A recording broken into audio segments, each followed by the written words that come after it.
ओम शांति। आज प्यारे बाबा के 6/7/1969 के अव्यक्त महावाक्य हैं। आज बाबा ने खास टीचर्स के लिए ही क्लास कराई है और ये महावाक्य टीचर्स के लिए बहुत अच्छे दिए हैं। सबको भरपूर किया बाबा ने। तो सभी टीचर्स को श्रृंगारित करने के लिए बाबा ने कहा कि टीचर्स ने सबसे पहला संकल्प ही किया है कि वो एक पवित्रता का व्रत अपने जीवन में धारण करेंगे। जैसे एक पतिव्रता नारी होती है, वो अपने धर्म से कभी पीछे नहीं हटती, एक पति के अलावा किसी और को नहीं देखती। ऐसे टीचर्स को एक परमात्मा को ही अपना साथी बनाना है और उनकी शिक्षाओं के फरमान पर हमेशा चलते रहना है। दूसरी बात, टीचर्स को बाबा ने बहुत सुंदर श्रृंगार भी किया है। आप सबका नया कपड़ा, श्रृंगार आदि कौन सा करना है, तो बाबा ने कहा एक तरफ सेवक बन के रहना। सेवक का संस्कार ही होता है सबका उद्धार करना और उस सेवा को कायम रखना है। आप सबको अपने आने वाली आत्माओं का उद्धार करना है, विघ्नों को भी हटाना है। तीर में ऐसा जौहर भर के रखना है कि जो आपके सामने आए और वो आत्मा का उद्धार हो जाए। ये खास टीचर्स को काम करना है। तीसरी बात बाबा ने कही कि टीका तो एक बार ही बाप दादा ने सभी टीचर्स को लगा दिया, लाल टीका या चंदन का। तो लाल टीका सूरत की शोभा बढ़ाता है और चंदन का टीका आत्मा की शोभा बढ़ाता है। तुमको जेवर सूरत की शोभा के लिए नहीं पहनने हैं। जो बाबा ने ज्ञान के जेवर दिए टीचर्स को, तो बाबा ने कहा वो शोभा के लिए नहीं पहनना, वस्त्र भी दुनिया को दिखाने के लिए नहीं पहनने, परंतु आंतरिक अपने को ऐसा श्रृंगारना है, जेवर ऐसा पहनना है जो लोग पसंद हो और दिल पसंद हो। लोग को पसंद भी आ जाए और बाहर से मुख दिल पसंद हो, अंतर्मुख हो। तो ऐसा बाबा ने कहा अंतर्मुख होकर अपने को सजाना है।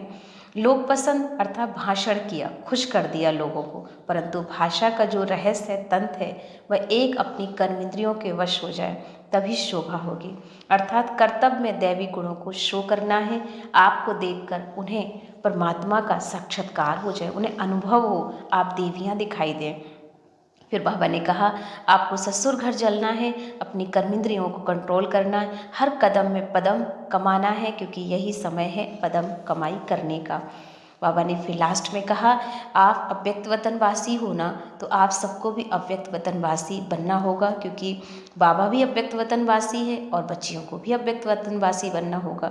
वह किस सृष्टि पर खड़े होकर अव्यक्त वतनवासी बनेंगे? आपको कहाँ बनना है? साकार सृष्टि में बनना है, ऑलराउंडर गोल बनना है। सृष्टि में सारा झाड़ समाया हुआ, परंतु सृष्टि का ठिकाना संगम ही होता है। तो संगम की बलिहारी है जिसने आप सबको यहाँ पहुँचाया, तो आप अपने ठिकाने को भूल नहीं जाना। फिर क्या होगा? ठिकाना देने वाला भूल जाएगा, ठिकाना पक्का याद करो और बाप दादा की जो पढ़ाई मिली है उनको धारण करो, क्योंकि धारणा से ही धैर्यवत बनेंगे, हम अंतर्मुख बनेंगे और बाबा की प्रत्यक्षता सहजता से हम कर सकेंगे। अब सुनेंगे प्यारे बाबा के महावाक्य हम अव्यक्त जो हैं विस्तार से। तो सभी किसकी याद में बैठे हो? एक की याद में हो या दो की याद में हो? जो एक की याद में बैठी है वह हाथ उठाएं और जो दो की याद में बैठी है वह भी हाथ उठा दें। अब वह दो कौन है? अव्यक्त वतनवासी या व्यक्त वतनवासी? आप सब टीचर्स हैं ना, तो बाबा ने कहा आपके पास कोई जिज्ञासु आए तो उनको कौन सा ठिकाना आप देंगी? सबको टीचिंग क्या कराएंगी? क्या बाबा ने कहा टीचिंग क्या देंगी? आप टीचर्स हो ना, और टीचर्स अपने टीचर का जो शो निकालती है, जिज्ञासु को जिस रीति परवरिश करेंगी और ठिकाना देंगी वह टीचर का शो जरूर निकालता है। अगर आप जिज्ञासु को आने से ही अव्यक्त वतन का ठिकाना दे देंगी ना, तो जो रास्ता कब देखा ही नहीं तो पहुँचेगा कैसे वह? पहले तो एड्रेस कौन सी दी जाती है? आप संग्रहालय में क्या समझाते हो? माने जो बाबा ने अपने म्यूज़ियम बनाए हैं उनमें बाबा ने कहा क्या समझाते हो? जिज्ञासु को क्या परिचय देते हो? उनको कौन सा रास्ता बताते, कौन सा ठिकाना देते हो? बीज किसने बोया? बीज तो बीज ही है ना, वह बीज भल सड़ भी जाए तो भी समय पर कुछ ना कुछ डालियाँ आदि निकलती रहती है। बरसात पड़ती है, निकल आता है। तो बीज को भूल जाएंगे तो फिर रास्ता कैसे बताएंगे? और बीज कौन सा है? बाबा ने कहा टीचर्स को युक्ति युक्त बोलना चाहिए, क्योंकि बहुत ज़्यादा हमारे बोल पर अटेंशन बाबा ने दिलाया। छोटे बच्चे तो नहीं हो ना, छोटे बच्चों को पहले से ही सिखाया जाता है। आप तो सीखकर इतनी परवरिश लेकर यही इम्तिहान देने आए हो। पढ़ेंगे भी, साथ में इम्तिहान भी देंगे, दोनों कार इकट्ठे चलेंगे। तो बाप अव्यक्त वतनवासी बना तो आप सबको भी अव्यक्त वतनवासी ही बनना है।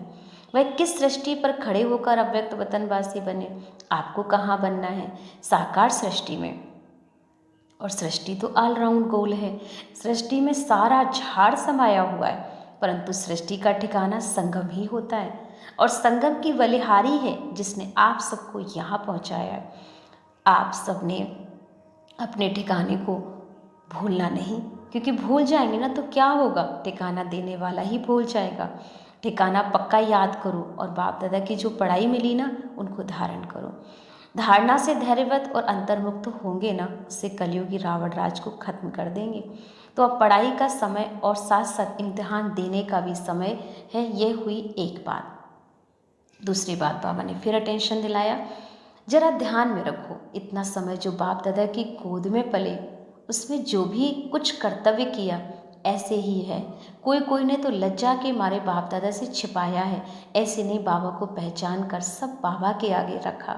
नहीं, जो समझते हैं ऐसे भी भूल हुई है, जैसे कोई अपने दिल से भूल नहीं करते, परंतु अलविलाई से तो हो ही जाती है ना। तो यह सबको लिखना होगा। बाप दादा से जिन्होंने बात की उन्हों को भी लिखनी है सारी जन्म पत्री। अब ये अंत का समय है ना, 84 का हिसाब किताब यहाँ ही चुकतू करना है। सच्चाई और सफाई, अक्षर तो कहते ही हो ना, परंतु सच्चाई और सफाई में भी अंतर क्या है, उस अर्थ को नहीं समझा अभी बच्चों ने।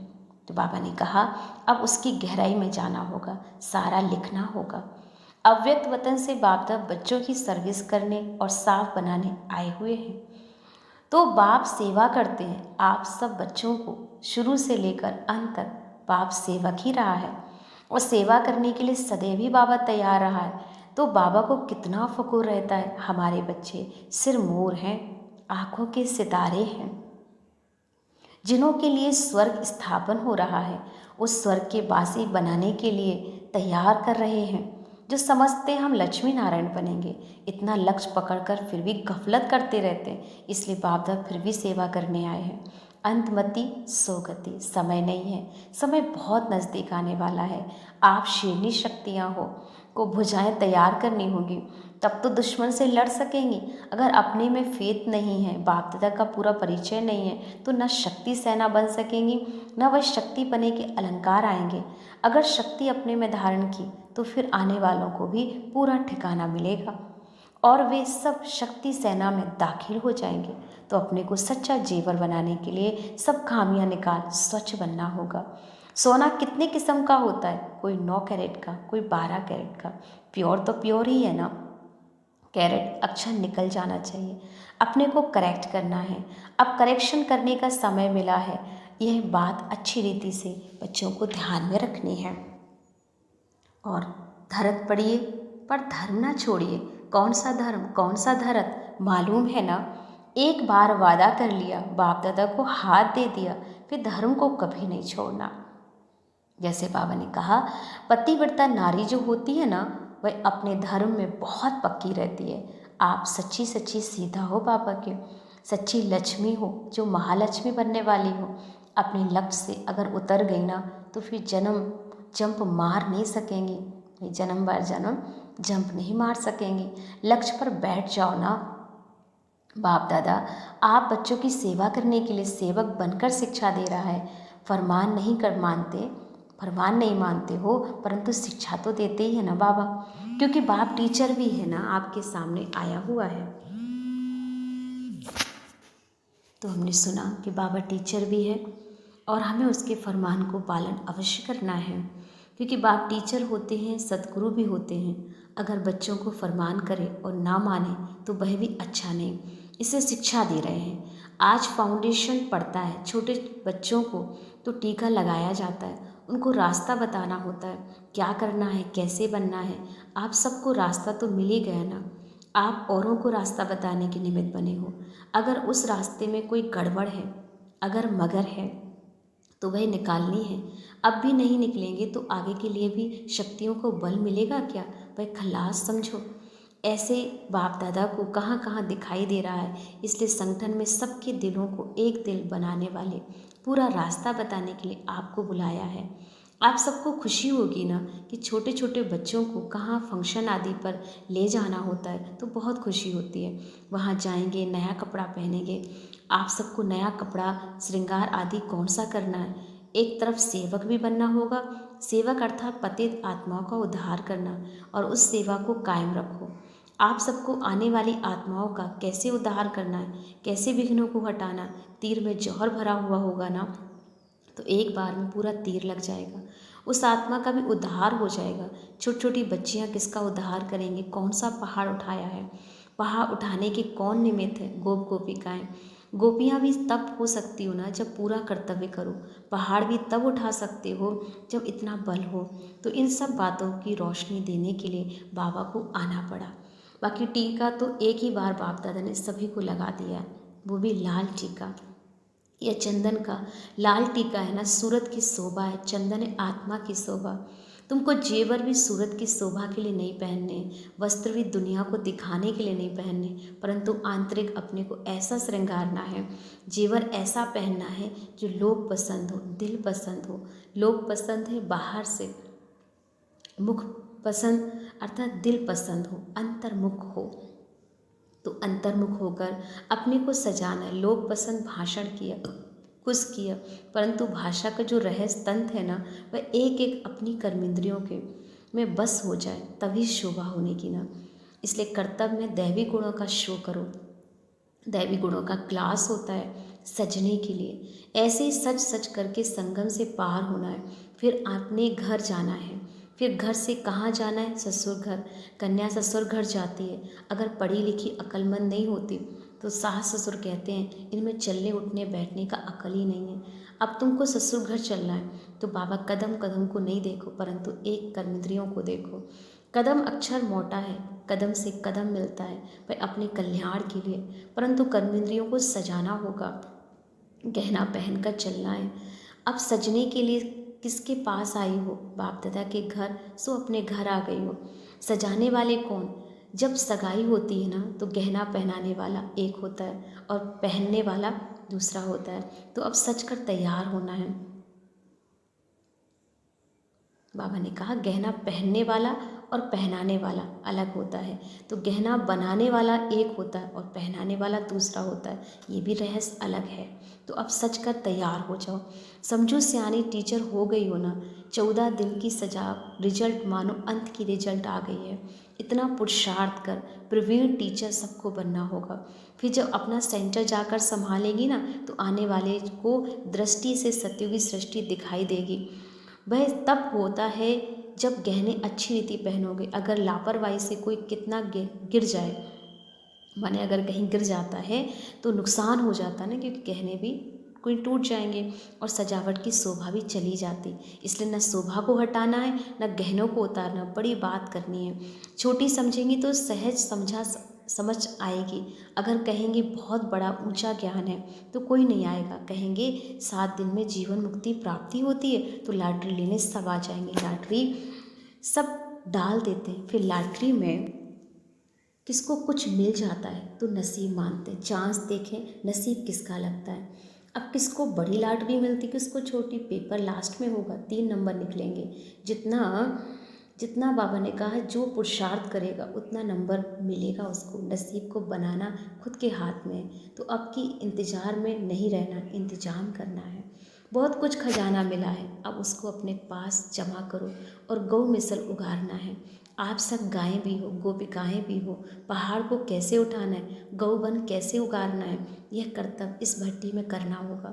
बहुरूप धारण करना होगा, बहु कर्तव्य करना हो, बजाना होगा, माने बहुरूप पाठ बजाना होगा। भट्टी के अंदर सब अनुभव कराने होंगे।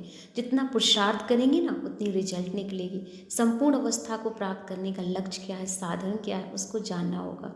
साधन मिल जाएंगे तो लक्ष्य को पकड़ लेंगे। रत्नों की भी जो परख चाहिए ना, पूरी वैल्यू रखनी है। जेवर की वैल्यू जवाहरी को ही परख होती है। परखना, जिनको परख नहीं है ना उनके पास वैल्यू नहीं रहती। परख तभी होगी जब जेवर पर पॉलिश हो, चमक हो, तब वैल्यू होगी और पहनाने वाले पहचान लेंगे। चमकदार नहीं होगा ना तो खरीद कौन करेगा, समझेंगे पता नहीं सच्चा है या झूठा जेवर है। पैसा भी देंगे, जेवर भी काम ना हो तो इससे क्या फ़ायदा।